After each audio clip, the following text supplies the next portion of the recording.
கும்பராசி நபர்களுக்கு இந்த வார பலன்.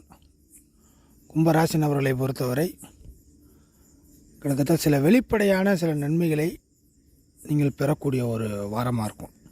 வெளிப்படையான நன்மை, அப்போ மறைமுகமான நன்மை இவ்வளோ நாள் வரைக்கும் நடந்துச்சா அப்படின்னு கேட்டிங்கனாக்கா, சில நபர்கள் மறைமுகமான ஆதாயத்தையும், ஒரு சில நபர்கள் மறைமுகமாக சில நஷ்டத்தையும் சந்திச்சிருப்பீங்க. அதுக்கு வாய்ப்புகள் நிறையாவே இருந்துச்சு. இப்போ அதில் நிறைய சந்தேகங்கள் வந்திருக்கும். நமக்கு இது கிடைக்குமா கிடைக்காது அப்படிங்கிற மாதிரி டவுட்டுகள் வந்திருக்கும். ஸோ அந்த மாதிரியான சந்தேகத்துக்கு முற்றுப்புள்ளி வைக்கக்கூடிய ஒரு நேரமாக அதை எடுத்துக்கிட்டிங்கன்னா சரியாக இருக்கும். ஸோ சந்தேகங்கள் நிவர்த்தியாகி கிளியராகி சில வெளிப்படையான நன்மைகள் நடக்க அதிக வாய்ப்புகள் இருக்குது. காரணம் என்னென்னா, செவ்வாய் என்ற கிரகத்துடன் புதன். ஸோ கும்பராசிக்கு புதன் நட்பு கிரகம், 5 மற்றும் 8 கூடிய கிரகம். 5, 8.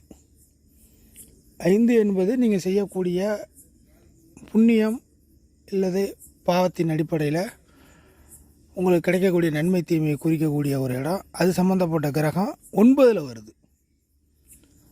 அடுத்தது 8ஆம் இடத்துடைய கிரகமான புதன்.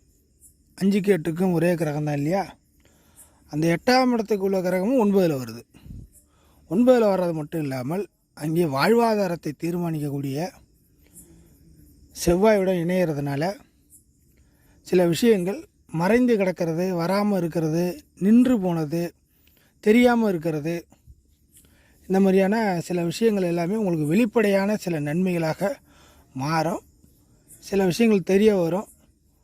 அது இதுதான் நமக்கா அப்படிங்கிற மாதிரி உங்களுக்கு சில சந்தர்ப்ப சூழ்நிலைகள் அமைய போகுது இந்த வார அமைப்பில். ஸோ வெளிப்படையான நன்மைகள் உண்டு, தீமைகள் கிடையாது. ஸோ 5ஆம் அதிபதி 9ல். அப்போ என்ன ஆகுனாக்கா, தற்போதைய சூழ்நிலைக்கு ஏற்ப நீங்கள் செய்த கர்மாவின் அடிப்படையில் தற்போதைய சூழ்நிலைக்கு ஏற்ப நன்மைகள் கண்டிப்பாக உண்டு. இந்த வார அமைப்பில் என்ன பிளான் பண்ணி வச்சுருக்கீங்களோ, என்ன ஐடியா பண்ணி வச்சுருக்கீங்களோ, எது தேவைப்படுதுன்னு நீங்கள் முடிவு பண்ணீங்களோ, எது வேண்டியதில் முடிவு பண்ணீங்களோ, அந்த விஷயங்கள் சரியாக நடக்கும்.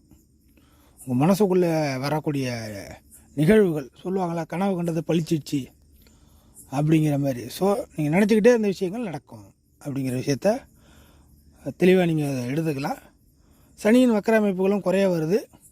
ஸோ கும்பராசிக்கு சில விஷயங்கள், இந்த பணம் சம்மந்தப்பட்டது, பொருளாதார அமைப்புகள், அதே சமயம் கொடுத்த பொருள் வாங்கக்கூடிய அமைப்புகள், இந்த மாதிரி விஷயங்கள்லாம் இதுக்கப்புறம் நிவர்த்தி ஆகுது அப்படிங்கிற ஒரு விஷயமும் கும்பராசிக்கு உருவாக ஆரம்பிக்குது.